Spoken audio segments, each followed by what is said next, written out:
ಶ್ರೀ ಗಣೇಶಾಯ ನಮಃ. ಶ್ರೀ ಗುರುಭ್ಯೋ ನಮಃ. ವಾಗೀಶಾದ್ಯಾ ಸುಮನಸಃ ಸರ್ವಾರ್ಥಾನಾಂ ಉಪಕ್ರಮೇ ಯಂ ನತ್ವಾ ಕೃತಕೃತ್ಯಾಃ ಸ್ಯುಃ ತಂ ನಮಾಮಿ ಗಜಾನನಂ. ಗುರುಬ್ರಹ್ಮ ಗುರುರ್ವಿಷ್ಣುಃ ಗುರುದೇವೋ ಮಹೇಶ್ವರಃ ಗುರುಃ ಸಾಕ್ಷಾತ್ ಪರಬ್ರಹ್ಮ ತಸ್ಮೈ ಶ್ರೀ ಗುರವೇ ನಮಃ. ಸರಸ್ವತಿ ನಮಸ್ತುಭ್ಯಂ ವರದೆ ಕಾಮರೂಪಿಣಿ ಪಾಠಾರಂಭಂ ಕಾರ್ಯಾರಂಭಂ ಕರಿಷ್ಯಾಮಿ ಸಿದ್ಧಿರ್ಭವತು ಮೇ ಸದಾ. ಹೀಗೆ ಗುರು ಗಣಪತಿ ಶಾರದೆಯರನ್ನ ಮೊದಲು ನಮಿಸಿ ಎಲ್ಲ ಕಾರ್ಯಗಳನ್ನು ಆರಂಭ ಮಾಡುವುದು ವಾಡಿಕೆ, ಅರ್ಥಾತ್ ಅದು ನಮ್ಮ ಕರ್ತವ್ಯ. ಆದ್ದರಿಂದ ಮೊದಲು ಗಣಪತಿಯನ್ನು ನಾವು ಸ್ತುತಿಸಿದ್ದೇವೆ. ಹಾಗೆಯೇ ಗುರುವನ್ನು, ಹಾಗೆಯೇ ಆದಿಪೂಜ್ಯೋ ಗಣಾಧಿಪಃ ಗಣಪತಿ ಗಜಮುಖ ಗಣಪನ ನಮಿಸಿ ಶಾರದೆಯನ್ನು ಸ್ತುತಿಸಿ, ಇನ್ನು ಶಾರದೆ ಸರಸ್ವತಿಯನ್ನು ಸ್ತುತಿ ಮಾಡಿ ಕಾರ್ಯವನ್ನು ಆರಂಭಿಸುವಂತಹದ್ದು.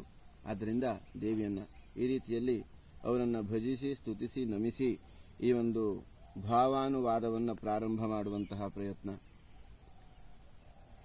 ಅಖಂಡ ಬ್ರಹ್ಮಾಂಡದಲ್ಲಿರುವಂತಹ ಈ ಒಂದು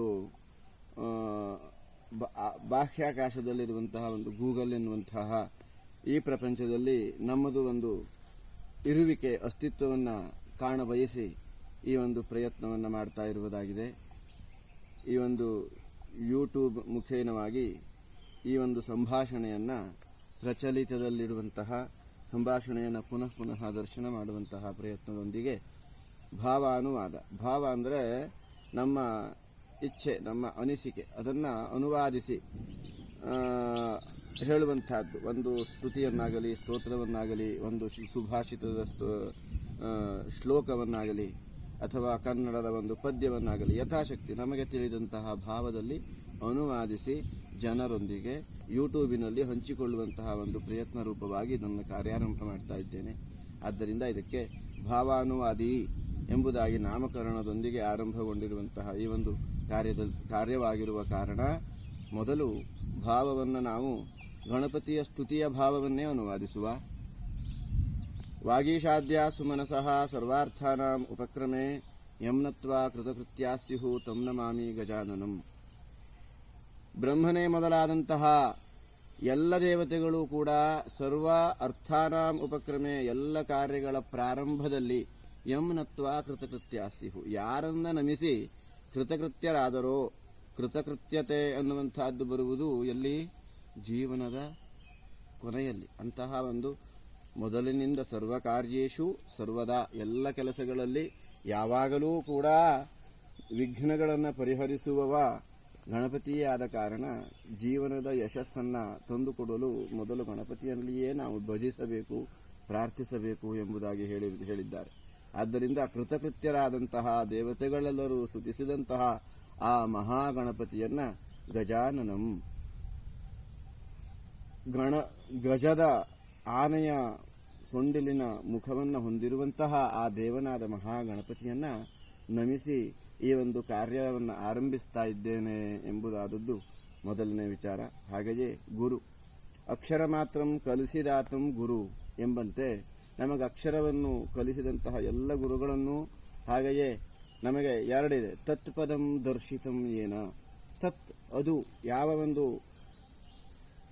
ಈ ಜಗತ್ತಿನ ಸರ್ವಶಕ್ತಿ ಎನ್ನುವಂತಹದ್ದೇನಿದೆಯೋ ಅಂತಹ ಆ ಪದವನ್ನು, ಪರಬ್ರಹ್ಮನ ಸ್ವರೂಪದ ಪದವನ್ನು ದರ್ಶಿಸಿದಂಥವನು, ಜ್ಞಾನವನ್ನು ಬೋಧಿಸಿದಂಥವನು ಆತನೇ ಗುರು. ಹೇಗೆಂದರೆ ಅಜ್ಞಾನ ತಿಮಿರಾಂಧಸ್ಯ ಜ್ಞಾನಾಂಜನ ಶಲಾಕಯ, ಅಜ್ಞಾನವೆಂಬಂತಹ ಕತ್ತಲೆಯಲ್ಲಿ ಅಂಧನಾಗಿ ಕುರುಡನಾಗಿರುವಂಥವನಿಗೆ ಜ್ಞಾನವೆಂಬಂತಹ ಔಷಧಿಯ ಮೂಲಕವಾಗಿ ಅವನನ್ನ ಕಣ್ಣನ್ನ ಚಕ್ಷುರು ಉನ್ಮೀಲಿತಂ ಏನ, ಉನ್ಮೀಲನ ಅಂದರೆ ಕಣ್ಣನ್ನು ತೆರೆಸುವುದು ಎಂಬುದಾಗಿ. ಆ ರೀತಿಯಲ್ಲಿ ನಮ್ಮ ಜ್ಞಾನಚಕ್ಷುವನ್ನು ತೆರೆಸುವಂತಹ ಗುರುವಿಗೂ, ಹಾಗೆಯೇ ಸಕಲ ವಿದ್ಯಾಗುರುಗಳಿಗೂ, ಅರ್ಥಾತ್ ಜನನಿ ತಾನೇ ಮೊದಲ ಗುರು, ತಾಯಿಯಿಂದ ಆರಂಭಿಸಿದಂತಹ ಎಲ್ಲ ಗುರುಗಳಿಗೂ ಕೂಡ ನಾವು ಮೊದಲು ನಮಸ್ಕಾರವನ್ನು ಮಾಡಿಯೇ ಕಾರ್ಯವನ್ನು ಆರಂಭಿಸಬೇಕಂತೆ. ಆದ್ದರಿಂದ ಎಲ್ಲ ಗುರುಗಳಿಗೂ ಬ್ರಹ್ಮ ವಿಷ್ಣು ಮಹೇಶ್ವರರಂತೆ ಭಾವಿಸಿ ಎಲ್ಲ ಗುರುಗಳ ಪಾದಕಮಲಗಳಿಗೆ ಶಿರಸಾಷ್ಟಾಂಗ ನಮಸ್ಕಾರವನ್ನು ಮಾಡಿ ಇನ್ನು ತಾಯಿ ಶಾರದೆ ಲೋಕಪೂಜಿತೆ ಆಕೆಯನ್ನು ಸರಸ್ವತಿ, ಜ್ಞಾನದಾಯಿನಿ, ವಿದ್ಯಾದಾತೆ ಎಂಬುದಾಗಿ ಅನೇಕ ಹೆಸರುಗಳಿಂದ ಕರೆದಿದ್ದಾರೆ. ಅಂತಹ ಮಾತೆಯನ್ನು ನಾವು ಸ್ತುತಿಸಿಯೇ, ಯಾತಕ್ಕೆಂದರೆ ನಮಗೆ ಜ್ಞಾನ ಎನ್ನುವಂಥದ್ದು, ಇದಕ್ಕೆ ಬುದ್ಧಿ ಬೇಕು. ಈ ಬುದ್ಧಿ ವಾಕ್ ಮಾತಿನಲ್ಲಿಯೇ ನೆಲೆಸಿದಂಥವಳು ವಾಗ್ದೇವಿ.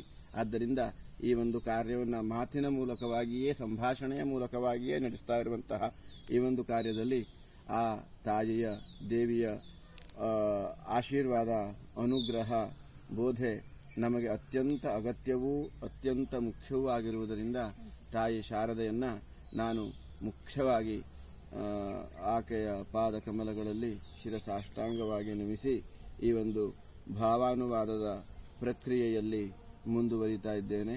ಹಾಗೆಯೇ ಈ ಒಂದು ಹೊಸಗೂಸು ನಾನು, ಯಾಕೆಂದರೆ ಇವತ್ತಿನ ದಿನ ಮೊದಲನೆಯ ವಿಡಿಯೋದೊಂದಿಗೆ ಈ ಒಂದು ಪಾದಾರ್ಪಣೆ ಆಗ್ತಾ ಇದೆ.